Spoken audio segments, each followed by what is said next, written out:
প্রিয় শিক্ষার্থীরা, আশা করি সবাই ভালো আছো। আজকে আমরা গণিত অ্যাসাইনমেন্ট নিয়ে কথা বলবো।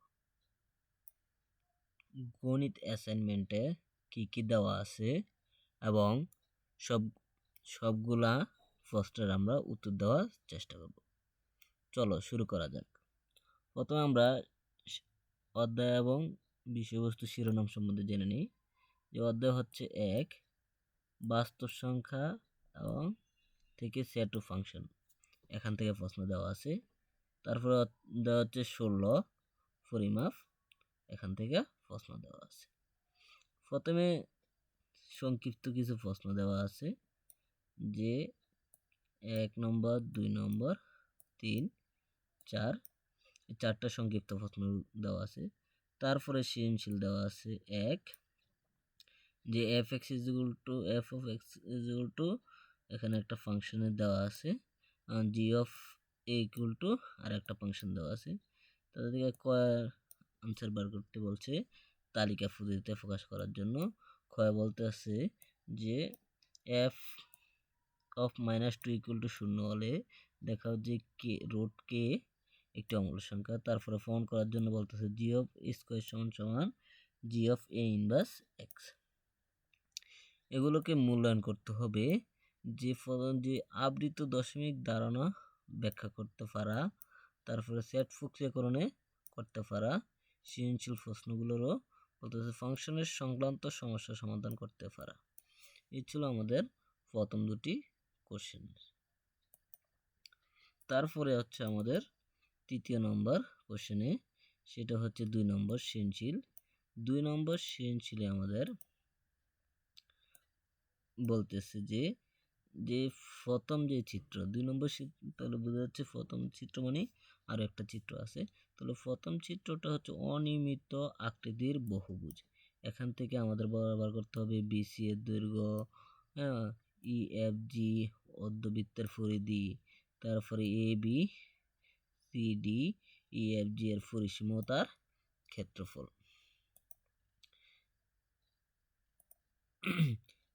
তাহলে আমরা 2 নম্বর সৃজনশীল সম্বন্ধে জেনে গেলাম। তারপরে আসি আমরা 3 নম্বর সৃজনশীলে। এখানে 3 নম্বর সৃজনশীলে এরকম একটা অষ্টভুজ দেওয়া আছে। এই অষ্টভুজ থেকে আমরা যে প্রশ্নগুলো উত্তর দিতে হবে এই 3 নম্বরের। এই 3 নম্বরের যে প্রশ্নগুলা তা আমাদের এই চিত্রের সাহায্যেই সবগুলো আনসার করতে হবে।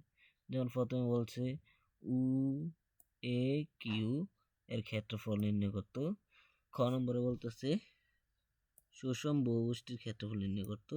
গ নম্বরে বলতেছে অনিয়মিত আকৃতির ও সুষম বহুভুজের মধ্যে কোনটির ক্ষেত্রফল নির্ণয় সহজতর বলে তুমি মনে করো। এটার উত্তর দেওয়ার জন্য বলতেছে। 3 নম্বরে বলতেছে অনিয়মিত আকৃতি ও সুষম বহুভুজের পরিসীমার ক্ষেত্রফল নির্ণয় করতে পারতে হবে। এটা হচ্ছে মূল্যায়ন করবে 3 নম্বর সৃজনশীল। আশা করি আমরা প্রশ্নের ধারণা সম্পর্কে তোমরা সবাই বুঝতে পেরেছ। চলো এখন আমরা অঙ্কগুলো সমাধান করে নিই। প্রথম সংক্ষিপ্ত প্রশ্নে যেগুলো দেওয়া আছে, যে পয়েন্ট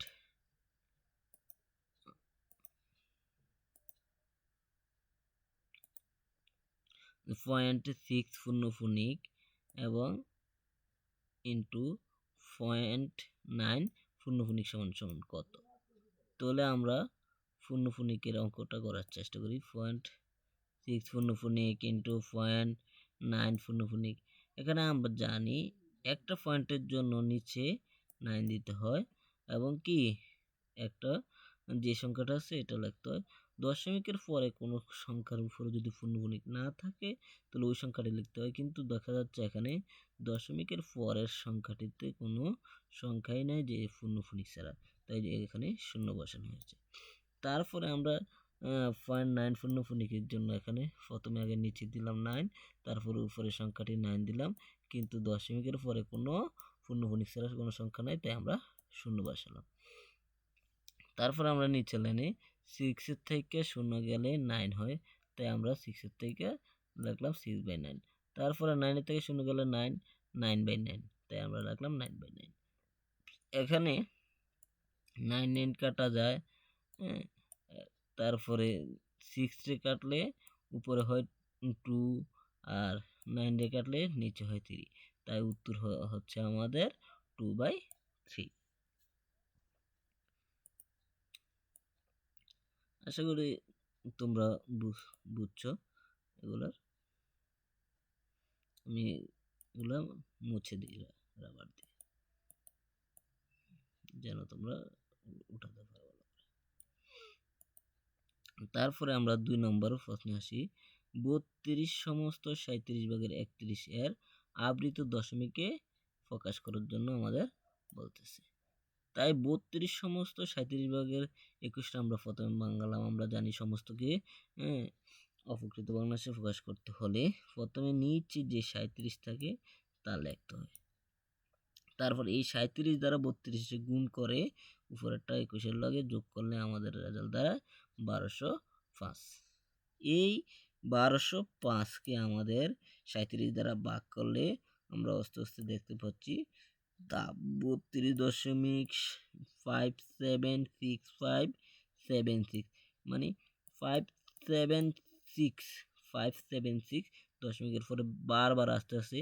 তাই আমরা জানি দশমিকের পরে যদি কোনো সংখ্যা বারবার আসে তাহলে ওই সংখ্যাগুলো বারবার না লিখে তাদের উপরে পূর্ণফনিক দিয়ে দিলেই চলে। তাই আমরা যেহেতু 3টে সংখ্যা ফার্স্টেরটা লাস্টেরটার মধ্যে পূর্ণফনিক দিলেই সবগুলোর মধ্যে পূর্ণফনিক বোঝায়, তাই আমরা এভাবে লিখলাম। এটা ভাগ করলেই এভাবে আসে, তা আমরা পূর্ণফনিকে লিখলাম।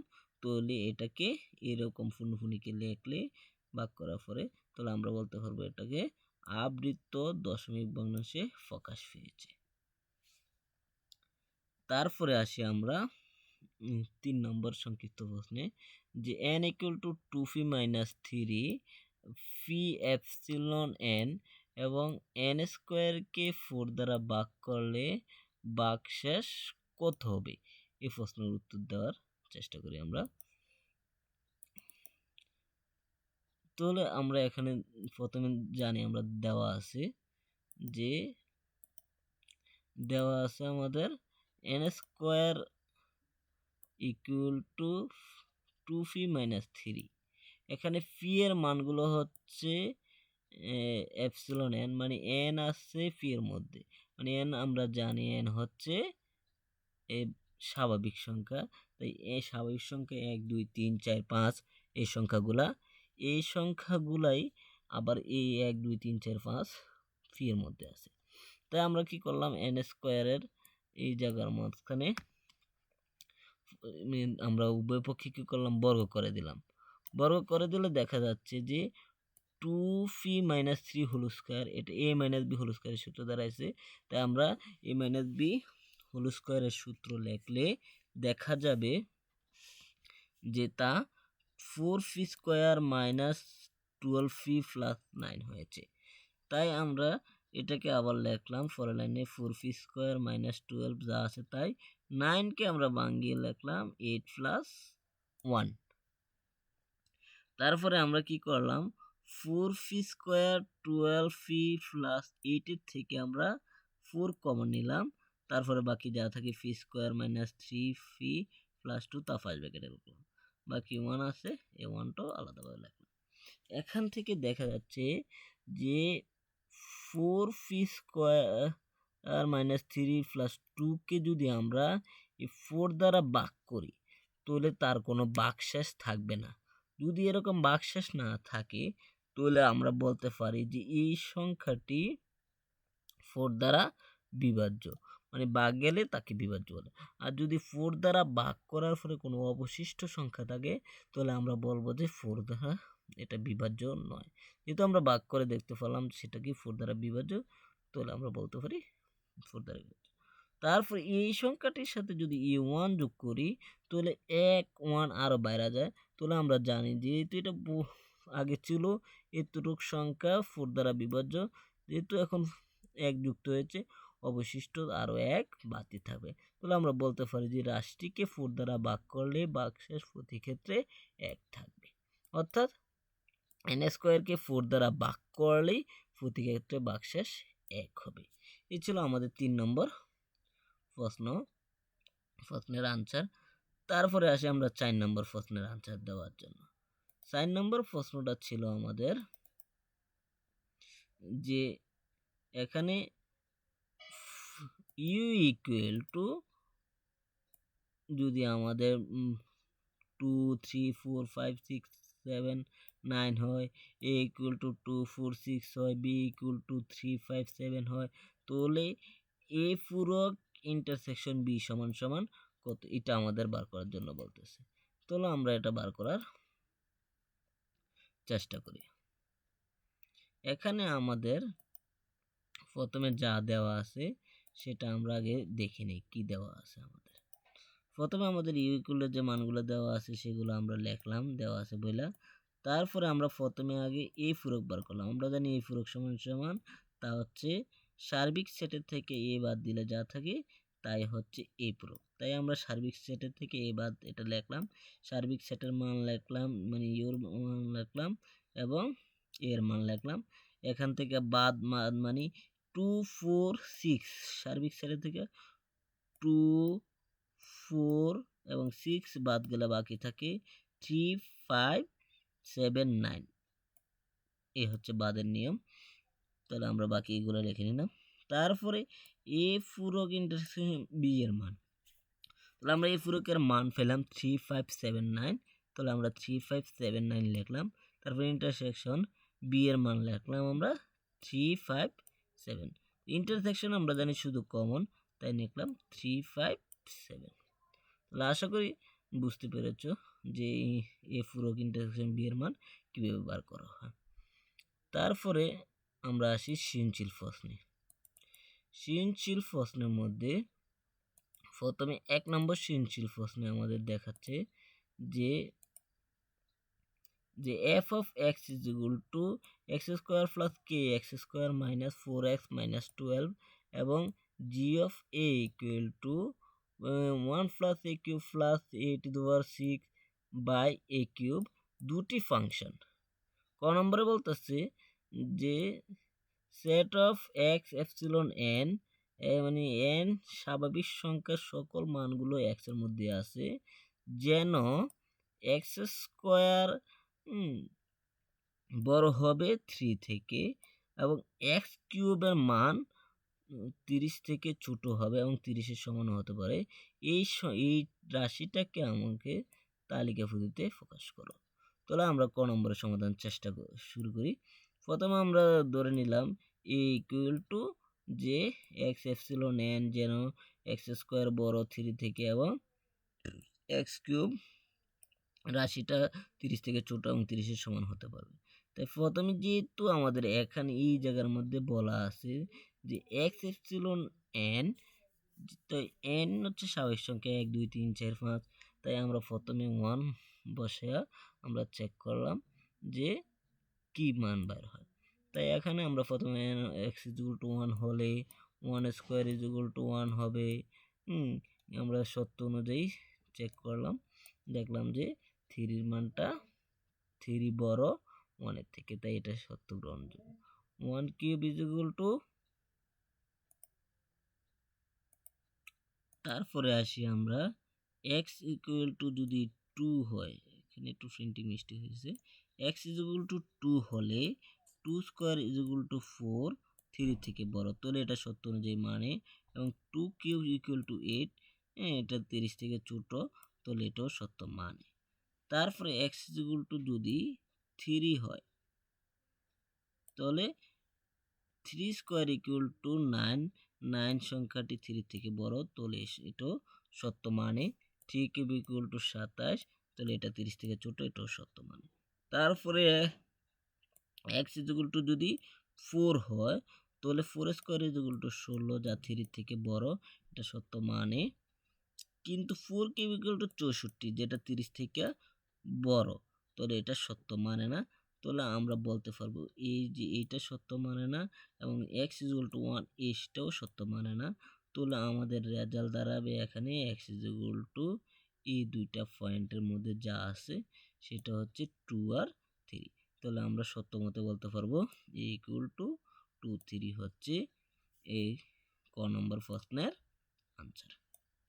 তারপরে খ নম্বরে বলছে f অফ -2 ইকুয়াল টু 0 হলে দেখাও যে রুট কে একটি অমূলদ সংখ্যা। তাহলে আমরা আগে চেক করে নিই যে f অফ -2 সমান সমান মানটা কত পারে। তাহলে আমরা আনসারটা দেওয়ার চেষ্টা করি। এখানে যে মানটা দেওয়া আছে সেটা হচ্ছে যে f of x equal to আমরা দেওয়া আছে x cube plus kx square minus 4x। তাই যেহেতু প্রশ্ন বলছে f অফ -2 সমান সমান 0, তাহলে f অফ x এর জায়গাতে আমরা -2 বসিয়ে দেখি তার রেজাল্টটা কত পাওয়া যায়। তাহলে আমরা প্রত্যেক x এর জায়গায় বসালাম -2 বসিয়ে আমরা যেটা পেলাম -8 প্লাস 4k প্লাস 8 -12। তাহলে 8 প্লাসের এবং 8 মাইনাসের কাটা গেলে থাকে 4k -12। তাহলে আমরা যেহেতু সত্য মেধে বলা আছে f অফ -2 ইকুয়াল টু 0, তাহলে f অফ -2 এর মান আমরা পেলাম 4k -12। তাই এখানে লিখলাম 4k -12, শূন্যের জায়গায় 0। তাহলে আমরা এখান থেকে পক্ষান্তর করলাম, তাহলে 12 মাইনাস ছিল প্লাস হয়ে গেছে। তারপরে 4 দ্বারা ওই পক্ষে বাদ দেওয়াতে ভাগ দিলে k ইকুয়াল টু 3। তাহলে আমরা বলতে পারবো যে কে 2 মানের জন্য f অফ -2 ইকুয়াল টু 0। তারপরে আমাদের প্রশ্ন বলতেছে রুট কে একটি অমূলদ সংখ্যা। তাই রুট কে এর মান আমরা 3 পেয়েছি, তাই রুট কে এর জায়গায় আমরা রুট 3 দিলাম। তাহলে রুট 3 একটি যে একটা অমূলদ সংখ্যা তা আমরা প্রমাণ করার চেষ্টা করি। তাহলে আমরা প্রথমে ধরে নিলাম রুট 3 একটা মূলদ সংখ্যা হয়, তখন আমরা বলতে পারবো যে ধরি root 3 equal to p by q. আমরা জানি যে সংখ্যাকে ফি বাই কিউ আকারে ভাগ যায় তাকে বলা হয় মূলদ সংখ্যা। তাই এখানে ফি বাই কিউ আকারে সমান সমান রুট 3 ধরা হলো। তাহলে ফি ও কিউ উভয় স্বাভাবিক সংখ্যা, পরস্পরের সহমৌলিক এবং কিউ 1 থেকে বড়। উভয় পক্ষে আমরা যখন বর্গ করব তখন রুটের স্কোয়ারে কাটা যে থাকবে 3 আর এদিক দিয়ে দাঁড়ায় যাবে ফি স্কোয়ার বাই 3 স্কোয়ার। তারপরে যেহেতু আমরা 3 equal to p square q square পেয়ে গেছি উভয় পক্ষে বর্গ করে, তারপরে আমরা উভয় পক্ষে 3 কিউ গুণ করলে এই লাইনটার মধ্যে, তাহলে আমরা বলবো 2 কিউ সমান সমান ফি স্কোয়ার বাই কিউ। মানে এখানে কিউ কিউ একটা কাটা গেলে আর থাকবে নিচে একটা, তাই আমরা লিখলাম ফি স্কোয়ার বাই কিউ। উভয় পক্ষে আমরা কিউ দ্বারা গুণ করি। এখান থেকে 3q যে একটা পূর্ণ সংখ্যা আমরা এটা ধরে নিতে পারি। দেখতে পাচ্ছি কিউর মান আমরা 1 ধরলে 3, তাহলে এটা একটা পূর্ণ সংখ্যা, 2 ধরলে 6, তাহলে 6 একটা পূর্ণ সংখ্যা। তাই আমরা বলতে পারবো ঠিক একটা পূর্ণ সংখ্যা। কিন্তু পি স্কোয়ার বাই কিউ কিন্তু পূর্ণ সংখ্যা নয়, কারণ এখানে যদি একটা 1 বসাই তাহলে এখানে দাঁড়াবে 1 স্কোয়ার, আর নিচে যদি আমরা কিউর মান 2 ধরি তাহলে 1/2 হবে, যেটা একটা ভগ্নাংশ। তাহলে আমরা বলতে পারবো যে এটা কিন্তু পূর্ণ সংখ্যা নয়। তাহলে পি স্কোয়ার বাই কিউ সব দুজনের স্বাভাবিক সংখ্যা, পরস্পরের সহমৌলিক, কিন্তু কিউ 1 থেকে যদি বড় হয় তাহলে এটা পি স্কোয়ার বাই কিউ কোনো পূর্ণ সংখ্যা নয়। তাহলে আমরা বলতে পারবো যেহেতু 3q পূর্ণ সংখ্যা কিন্তু পি স্কোয়ার বাই কিউ পূর্ণ সংখ্যা নয়, তাহলে তারা সমান হতে পারে। হ্যাঁ, অর্থাৎ 3q not equal p square by q. এখানে 5q না, এখানে হবে 3q। তারপরে হচ্ছে অর্থাৎ root 3 not equal p square b, অর্থাৎ পি কিউ বাই কিউ আকারে যেহেতু ফোকাস করা যাচ্ছে না, তাহলে পি কিউ বাই কিউ আকারে হচ্ছে মূলদ সংখ্যা, তাহলে এটা রুট 3 হচ্ছে মূলদ সংখ্যা নয়। এখানে একটু প্রিন্টিং মিস্টেক হয়েছে, 5 এর জায়গায় রুট 3 হবে। তারপরে আমরা বলবো যেহেতু রুট 3 একটা অমূলদ সংখ্যা প্রমাণিত। এগুলো আমাদের খ নম্বর প্রশ্নের আনসার। তারপরে আমরা আসব যে এখানে, তারপরে আসি আমরা এখানে যে বাকি যে গ নম্বর প্রশ্ন দেওয়া আছে যে প্রমাণ করো যে জি অফ এক্স ই স্কোয়ার সমান সমান জি অফ এ ইনভার্স 2 সমান হবে। তাহলে আমরা এটা প্রমাণ করার চেষ্টা করি। প্রমাণ করার জন্য আমরা প্রথমে ধরে নিলাম যে প্রমাণ করার জন্য আমরা প্রথমে এখানে দেওয়া আছে যেটা সেটা লিখে নিব। আমরা একটু বোঝার সুবিধার্থে যে দেওয়া আছে g of a equal to 1 plus a cube plus a to the 6 by a cube। তাই এই প্রথমে a এর জায়গাতে আমরা লিখব a স্কয়ার, তাহলে a এর জায়গাত a স্কয়ার হবে, আবার কিউব আছে কিউবের জায়গাতে কিউব থাকবে, আবার a এর জায়গাতে আমরা a স্কয়ার লিখব, পাওয়ার 6 আছে আমরা 6 এ লিখলাম। নিচে একই যে a এর জায়গাতে স্কয়ার, তাহলে কিউবের জায়গাতে কিউবে হলো। তাহলে আমরা পরের লাইনে লিখলাম 1 এর জায়গাতে 1 এ a স্কয়ার হোল কিউব হলে, তাহলে আমরা জানি পাওয়ার গুণ হয়, তাহলে 3 দুগুণে 6, তাহলে এখানে আমরা লিখলাম পাওয়ার 6 এর জায়গাতে। আবার পাওয়ার 6 দুগুণে 12, তাই এখানে লিখলাম 12। তাহলে আমাদের লেফট হ্যান্ড সাইড দাঁড়ালো 1 plus a to the power 6 plus 1 to the power 12 by a to the power 6। তারপর রাইট হ্যান্ড সাইডে আমরা আবারও g of a ইনভার্স 2 বসামু, এবার a এর জায়গায় আবারও, তাহলে a এর জায়গায় যদি আমরা বসাই তাহলে এর জায়গাতে ইনভার্স 2 হবে, ইনভার্স 2 হবে, ইনভার্স 2 হবে, তাহলে লাইনটা দাঁড়াবে এরকম। তারপরে আমরা আবার পাওয়ার গুণ করব, 3 দুগুণে 6, তাহলে 3 দুগুণে 6 মাইনাসের জায়গায় মাইনাস, ঠিক 6 দুগুণে 12, 6 দুগুণে 12 লিখলাম। আমরা জানি a ইনভার্স n এর সূত্রে যে আমরা জানি a ইনভার্স n সমান সমান হচ্ছে 1 by a to the power n। তাই আমাদের যেহেতু এখানে আছে যে a ইনভার্স 6, তাহলে a এর জায়গায় a বসবে, এখন আমার n এর জায়গাতে হবে 6, ঠিক এখানে একই রকম হবে যে a 1 এর জায়গাতে 1, a এর জায়গাতে a, এবং কি n এর জায়গাতে হবে 6, যেহেতু n এর মান এখানে 6, তাই আমরা এখানে এই লাইনটা এইভাবে ইনভার্স 6 এর জায়গাতে 1 by a to the power 6 লিখছি। ঠিক এই ইনভার্স 12 হলো একই রকম কাজ। তারপরে আমরা এখানে ভগ্নাংশের যোগ করার চেষ্টা করছি, যে উপরের লাইনে a to the 6 এবং a to the 12 এর ভগ্নাংশের করাতে আমাদের এরকম দাঁড়িয়েছে। তাহলে আমরা এরকম ভগ্নাংশটা পাইলাম, এবং তা বিপরীতকরণ করে ভাগ আকারে ছিল গুণ আকারে নেওয়াতে তা এরকম দাঁড়িয়েছে, যা লেফট হ্যান্ড সাইডের হুবহু। তাই যেহেতু লেফট হ্যান্ড সাইডে যা আসছে এবং রাইট হ্যান্ড সাইডে ঠিক তাই এসেছে, তাহলে আমরা বলতে পারবো a inverse a of a square সমান সমান g অফ a ইনভার্স 2, এটা প্রমাণিত। তারপরে আসি আমরা পরের প্রশ্নে। পরের সৃজনশীল 2 নম্বর সৃজনশীলে বলতেছে যে আমাদের যে এখানে যদি আমরা যে দ্বিতীয় সৃজনশীলে বলতেছে প্রথম অনিয়মিত আকৃতির বহুভুজ, যেখানে কোনো নিয়মিতই নেই, সেটা অনিয়মিত আকৃতির একটা বহুভুজ দেওয়া আছে। সেই বহুভুজটায় এখানে আমরা দেখতে পাচ্ছি যে তার থেকে আমাদের প্রথম বলতেছে বিসি এর দৈর্ঘ্য কত, অর্থাৎ এই যে বিসি বাহুটা, এই বিসি বাহুটার দৈর্ঘ্যটা আমাদের বার করতে বলা হচ্ছে। তাহলে চলো আমরা বার করার চেষ্টা করি।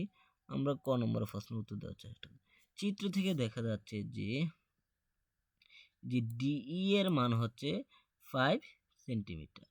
এই যেহেতু ডিই সমান সমান আমরা বলতে পারবো জি অফ ই, এটা আমরা যদি ই ধরে নেই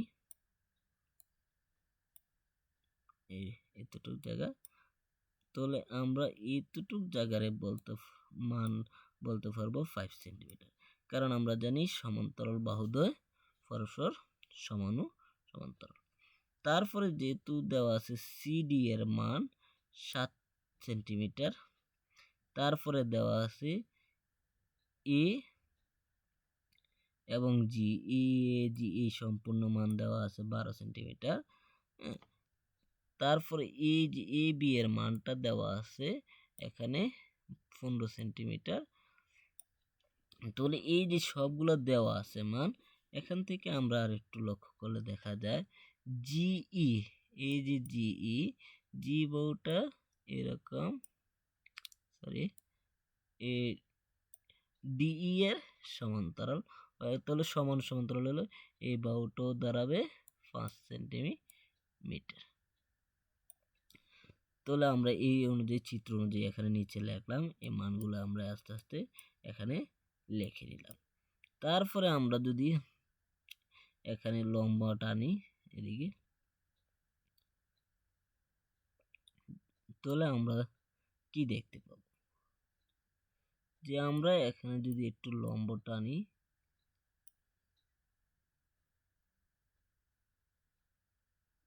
যে সি অফ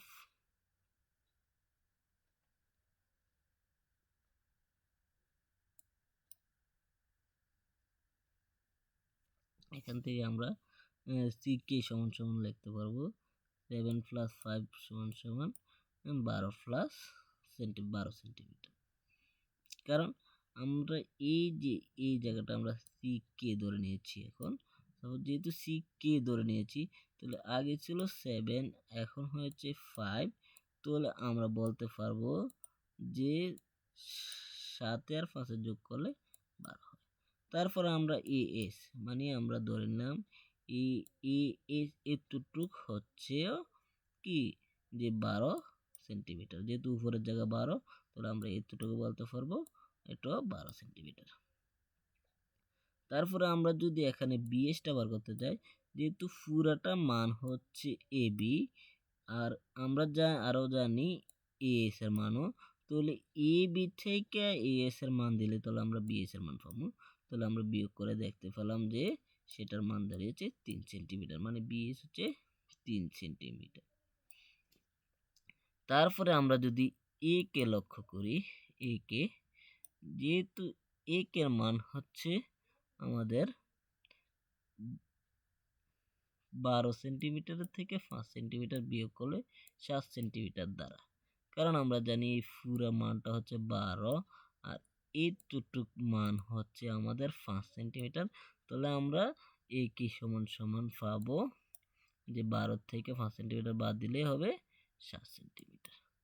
তাহলে আমরা বলতে পারবো এই কে সমান সমান এখানে পিএস। তাহলে এই এর মান যেহেতু 7 সেন্টিমিটার, তাহলে এ সিএস এর মানও 7 সেন্টিমিটার এখানে আমরা লিখতে পারবো। তারপরে আমরা বি সি এস, এটা একটা সমকোণী ত্রিভুজ, তাই সমকোণী ত্রিভুজে আমরা এস যেহেতু সমকোণ, তাহলে আমরা সমকোণী ত্রিভুজে পিথাগোরাসের সূত্র অনুযায়ী লিখতে পারবো বিসি স্কয়ার সমান সমান BS square plus CS square. তাই আমরা বিসি স্কয়ারের স্কয়ারটা আমরা যদি পক্ষান্তর করে নেই, তখন এটা রুট হিসেবে দাঁড়াবে, তখন হবে BC equal to root over CS square plus BS square. CS এর মান আমরা জানি 7, তাই 7 স্কয়ার লিখলাম, বিএস এর মান লিখলাম 3, যেহেতু 3 আমরা জানি। তো এখানে বর্গ করে রুট করলে তার মান দাঁড়াবে 7.616 সেন্টিমিটার। অর্থাৎ এই যে বিসি এর মানটা দাঁড়াবে 7.616 সেন্টিমিটার। তাহলে আমরা এখানে 2 নম্বর সৃজনশীলের ক নম্বর আনসারটা করে নিলাম। একটু বড় ছিল, তবু আমরা এটা সহজে করে নিলাম। তারপরে আসি আমরা খ নম্বর প্রশ্নে, ই এফ জি অর্ধবৃত্তের পরিধি, মানে এই যে ই এফ জি অর্ধবৃত্ত, অর্ধবৃত্তের যে পরিধি কত তা আমরা নির্ণয় করার চেষ্টা করি।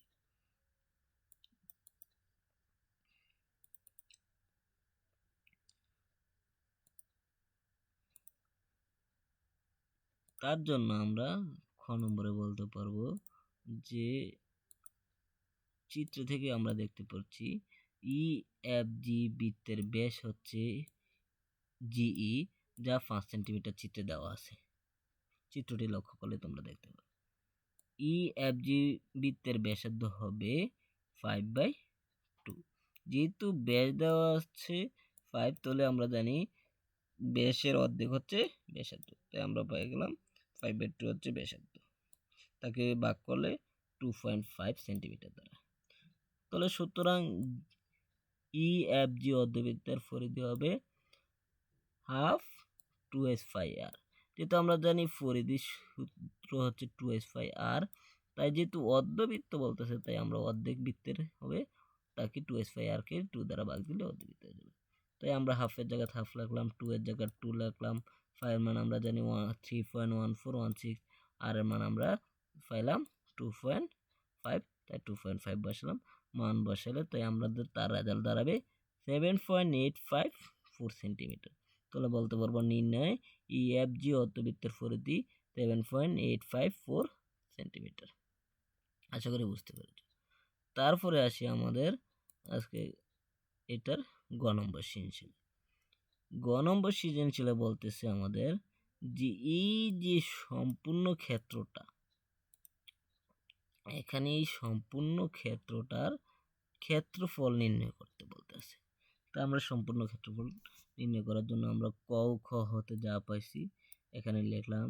AB = 15 সেন্টিমিটার, BC = এত, CD = এত, DE GE যেহেতু GK DK এটি সমান্তরাল, এটি হচ্ছে 5 সেন্টিমিটার, এবং AK = আমরা পাইছিলাম 7 সেন্টিমিটার, এবং খ হতে পাইছি EFG এর ব্যাসার্ধ পাইছিলাম 2.5, পরিধি পাইছিলাম 7.854 সেন্টিমিটার।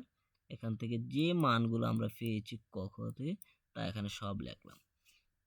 তারপরে আমরা এখান থেকে A B C D E F G এই যে এখানে তার যে সকলটার পুরোটার পরিসীমা বার করার চেষ্টা করি।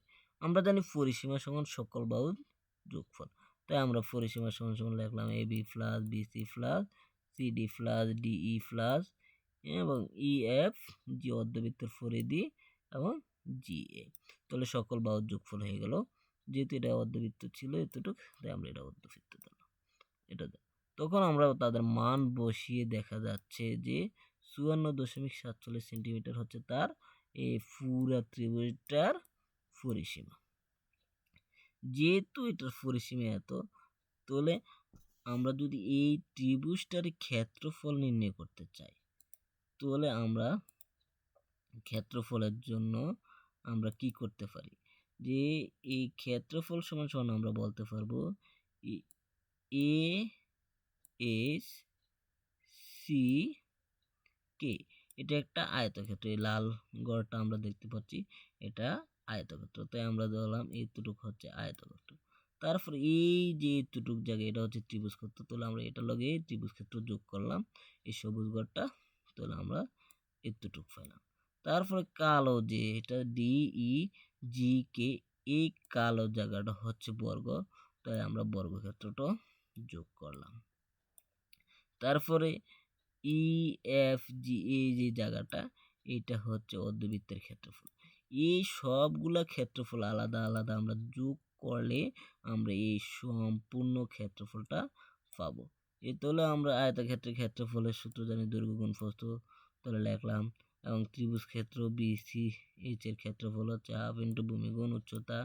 তারপরে বর্গক্ষেত্রের ক্ষেত্রফলের সূত্র জানি আমরা বাহু স্কয়ার, তাই লিখলাম আমরা বাহু স্কয়ার। তারপরে অর্ধবৃত্তের ক্ষেত্রফল আমরা জানি হাফ ইন্টু পাই আর স্কয়ার, তাই আমরা সবগুলো লিখলাম। সবগুলার এখানে AS AK BS CH DE পাই আর স্কয়ারের মান বসালে আমরা তার ক্ষেত্রফলটা অটোমেটিকলি পেয়ে যাব। সেই ক্ষেত্রফলটা দাঁড়াবে 129.31 এবং 75। তোমরা অঙ্কটিকে রেজাল্ট বের করে মিলিয়ে নিতে পারো। তাহলে আমরা এই ত্রিভুজ পুরা ABCD EFG এর পরিসীমা পেলাম 54.47 সেন্টিমিটার, এবং ABCD EFG এর ক্ষেত্রফল পেলাম 129.3175 সেন্টিমিটার। তাহলে আশা করি গ নম্বর প্রশ্নটিও বুঝতে পেরেছ। তারপরে আসি আমরা লাস্টের সৃজনশীল আজকে, সেটা হচ্ছে সুষম বহুভুজের জন্য। সুষম বহুভুজের জন্য আমাদের কি বার করতে হবে সেটা আমাদের জানতে হবে। যে প্রথমে আমাদের বলতেছে যে উ ফি কিউ এর ক্ষেত্রফল নির্ণয় করতে। তাহলে উ ফি কিউ এই যে ক্ষেত্রফলটা তা আমাদের নির্ণয় করার জন্য বলতেছি। যেহেতু এটা একটা সুষম ষড়ভুজ, তাহলে সুষম বহুভুজের ক্ষেত্রে তাহলে কেন্দ্র থেকে যে বাহুগুলো থাকে দূরত্ব, সেটা হচ্ছে তার ব্যাসার্ধগুলা সবগুলা সমান হয়। কিন্তু এগুলো কেন্দ্র থেকে এই বহুভুজগুলো দৈর্ঘ্যগুলো যোগ করলে আলাদা আলাদা একটা ত্রিভুজ উৎপন্ন হয়। আমরা গণে দেখতে পারি এটা 1 2 3 4 5 6 7 8 ত্রিভুজ উৎপন্ন হয়েছে। এখান থেকে আমাদের বলতেছি একটা ত্রিভুজ মানে ফি উ কিউ যে ত্রিভুজটা সেটার ক্ষেত্রফল বার করার জন্য। চলো আমরা শুরু করে নিই। ক নম্বর প্রশ্নে যেহেতু আমাদের এখানে P Q R S T U V W এটা একটা সুষম অষ্টভুজ, তাহলে আমরা কৌণিক বিন্দুর দূরত্ব আমরা উফি সমান সমান উকিউ সমান সমান বলতে পারবো 6 সেন্টিমিটার, যেহেতু এটা প্রশ্নে দেওয়া আছে উদ্দীপকে। তাই আমরা এটাকে 8টা ত্রিভুজে ভাগ করে তৈরি করেছি। তাই পি ও কিউ এই যে এই কোণটা আমাদের বার করার জন্য, যেহেতু একটা অষ্টভুজ তাই এটা কেন্দ্র উৎপন্ন কোণ হচ্ছে 360। 360কে আমরা যদি 8টা ত্রিভুজ আছে 8 দ্বারা ভাগ করি, তাহলে আমরা একটা ত্রিভুজের কোণ পেয়ে যাব, সেটা হচ্ছে 45 ডিগ্রি দাঁড়াবে। তাই আমরা পি ও কিউ এর ক্ষেত্রফল বার করতে হলে আমরা সূত্র লিখব হাফ ইন্টু ভূমি গুণ উচ্চতা। আমরা কিন্তু এখানে হাফ ইন্টু ভূমি গুণ উচ্চতা লিখলে হবে না, যেহেতু আমাদের দুইটা বাহু জানি এবং একটা কোণ জানি, তাহলে তার ক্ষেত্রফলের সূত্র হবে হাফ, ভূমিটা আমরা ধরে নিলাম উফি, আর উচ্চতাটা দাঁড়াবে আমাদের উ কিউ সাইন 45 ডিগ্রি। যেহেতু তাই আমরা উফি উ কিউর মান বসিয়ে দিয়ে সাইন 45 ডিগ্রি মান 1/√2 বসালে তার মান দাঁড়াবে 4√2 সেন্টিমিটার কিউব। তাহলে ক্ষেত্রফল পেলাম আমরা 4√2 সেন্টিমিটার। তাহলে আমরা ত্রিভুজ পি ও কিউ এর ক্ষেত্রফল পেয়ে গেলাম। ক নম্বরটা আশা করি বুঝতে পেরেছি। তারপরে খ নম্বর বলতেছে সুষম বহুভুজটির ক্ষেত্রফল কত। তাহলে আমরা একটা ত্রিভুজের ক্ষেত্রফল পেয়েছি, তাহলে বাকি আরও রয়েছে 7টা ত্রিভুজ, সবগুলা মিলা মোট 8টা ত্রিভুজের ক্ষেত্রফল আমরা যোগ করলে A4√2 8 বার যোগ করলে আমরা 8টা ক্ষেত্রফল পেয়ে যাব। দেখে নেই, আমরা যোগ না করে 8 দিয়ে গুণ দিলে একটা ত্রিভুজের সাথে সেটাও পেয়ে যেতে পারি। চলো পরেরটা দেখে নিই। যেহেতু আমি একটু আগে বলে দিয়েছি, এখানে যেহেতু 8টা ত্রিভুজ উৎপন্ন হয়েছে, তাই আমরা একটি ত্রিভুজের ক্ষেত্রফল কয়ের মধ্যে পেয়েছি 4√2। তাই আমরা 8 দ্বারা এই ত্রিভুজটার গুণ দিলে আমরা 8টা ত্রিভুজের ক্ষেত্রফল পেয়ে গেলে মানে পুরা সুষম বহুভুজের ক্ষেত্রফল পেয়ে যাবে। তাই আমরা 8 × 4√2 গুণ দিলে 32√2 বেরিয়ে যায়। তাহলে আমরা বলতে পারি এখানে সুষম অষ্টভুজের ক্ষেত্রফল 32√2 সেন্টিমিটার কিউব। তারপরে আসে আমাদের আজকে লাস্ট কোশ্চেন, যে লাস্ট কোশ্চেনে বলতেছে অনিয়মিত আকৃতি এবং ও সুষম বহুভুজের মধ্যে কোনটির ক্ষেত্রফল নির্ণয় সহজতর বলে তুমি মনে করো। তাহলে আমি উত্তর দেওয়ার চেষ্টা করি।